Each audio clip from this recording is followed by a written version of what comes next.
Our sixth measure of economic development is occupational pattern. Now, the distribution of working population in different occupations is also regarded as a criteria for measurement of economic development. आप primary sector, secondary sector और tertiary sector इसमें occupation का pattern check करके बता सकते हैं कि country ने इकोनॉमिक डेवलपमेंट अचीव की है कि नहीं।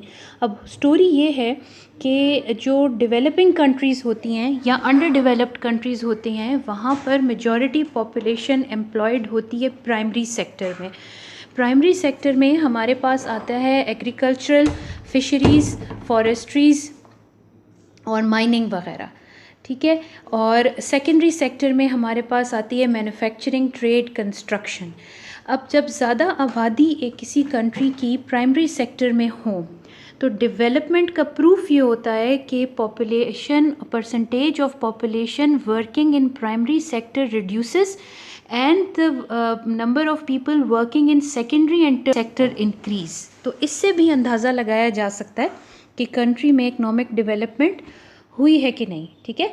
यही यहाँ पे नीचे लिखा हुआ है कि it includes tertiary sector, it includes services, banking, transport, etc. In underdeveloped countries, majority of the working population is engaged in primary sector. On the contrary, in developed countries, the majority of working population works in a tertiary sector.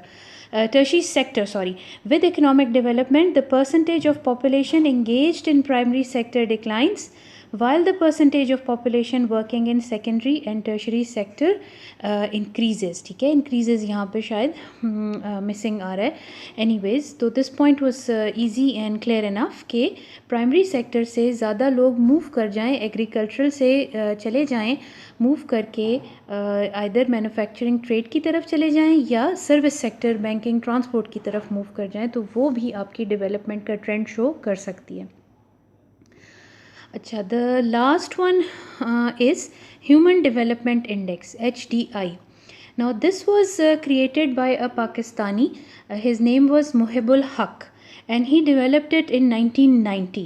Now he was a person who emphasized that people and their capabilities should be the criteria for assessing the development of a country and not only economic growth.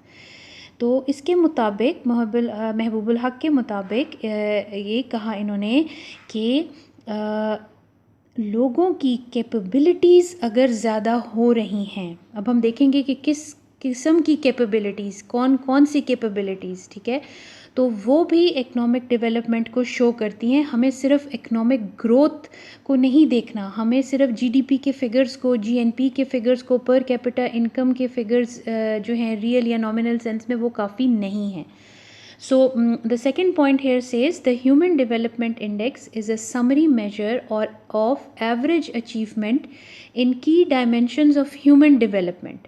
अब ये dimensions जो हैं उनकी average को human development कहा जाता है, ठीक। तो अब वो डायमेंशंस क्या हैं? लॉन्ग एंड हेल्दी लाइफ की, being knowledgeable and having a decent standard of living. The HDI is a geometric mean of normalized indices for each of the 3 dimensions. अब इन डायमेंशंस को पहले समझते हैं और फिर क्लियर हो जाएगा कि ये ज्योमेट्रिक मीन वाले पॉइंट से क्या मतलब है। तो इसके लिए ठहरे मैं आपको पहले ये डायग्राम एक्सप्लेन कर देती हूँ, फिर इन पॉइंट्स की तरफ आते हैं। देखिए, इस डायग्राम में आप बड़ा क्लियरली दे सकते हैं कि ह्यूमन डेवलपमेंट इंडेक्स की डायमेंशंस उन्होंने ली हुई हैं। एक लॉन्ग एंड हेल्दी लाइफ्स की है, एक नॉलेज की और एक डिसेंट स्टैंडर्ड ऑफ लिविंग की। लॉन्ग एंड हेल्दी लाइफ में life expectancy at birth measure की जाती है।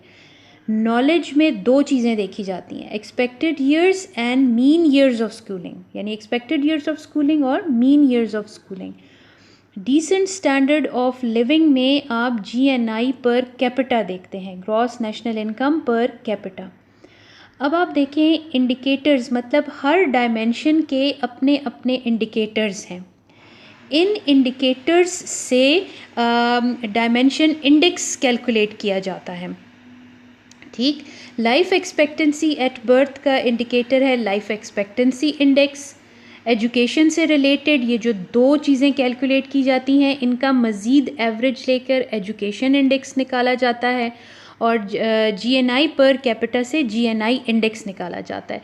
फिर ये जो आपके डायमेंशन इंडेक्स आ जाते हैं, इनके ज्योमेट्रिक मीन के साथ आपका एचडीआई डेवलप होता है। ठीक है, तो ये सारी इन्फॉर्मेशन अब यहाँ पर मैं आपको दोबारा बता देती हूँ कि डायमेंशंस में क्या है। Long and healthy life dimension is measured by the life expectancy at birth. The life expectancy at birth is a statistical measure that an average individual is expected to live based on certain demographic factors such as the year of birth and current age। जो मैंने आपको बताया कि उस देखी जाती है कि वो कितने लाइफ एक्सपेक्टेंसी एट बर्थ, कब कितनी लाइफ उसकी होगी। ठीक, सेकंड था एजुकेशन, जिसके दो चीज़ें कैलकुलेट की जाती हैं, फिर उन दोनों का एवरेज बना के एजुकेशन का इंडेक्स डेवलप होता है।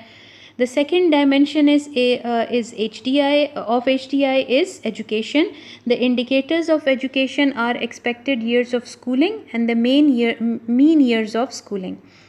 And according to United Nations, average maximum years of schooling is 18 years, while the mean maximum years of schooling are 15 years. ठीक, स्टैंडर्ड ऑफ लिविंग में यूजुअली मेजर की जा रही है gross national income per capita.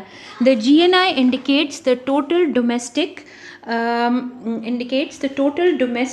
And foreign output created by the residents of a certain country. ठीक है, ये थोड़ा सा जीएनआई का मतलब दिखाया था।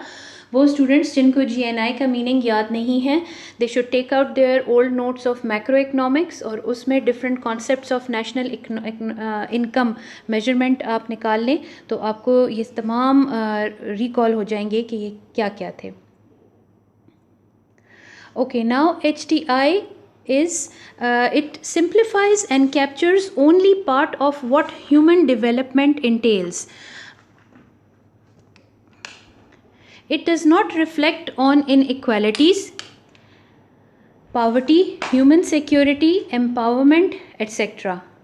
मतलब ये इसका ये है कि human development index highly simplified है। इसमें काफ़ी चीज़ों की रिफ्लेक्शन नहीं है, यानी बहुत सी चीज़ों का हिसाब इसमें नहीं किया जाता। और वो क्या हैं? इनइक्वालिटीज़, पावर्टी, ह्यूमन सिक्योरिटी और एम्पावरमेंट वगैरह।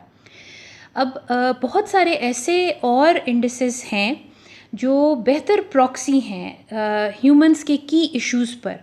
मतलब ह्यूमंस के ऐसे इश्यूज़ जिनसे उनकी डेवलपमेंट का पता चले, इस पे और भी बहुत सारे इंडिसेस डेवलप हो चुके हैं, जो नीचे बिल्कुल लास्ट लाइन में शो हुआ है कि ये डेवलपमेंट पे, इनइक्वालिटी पे, जेंडर डिस्पैरिटी पे और पावर्टी को बड़ी क्लियर पिक्चर उसकी शो करते हैं। तो HDI हाईली सिंप्लीफाइड है और बाकी इंडिसेस जो और नए डेवलप हुए हैं वो इससे कदरे बेहतर हैं।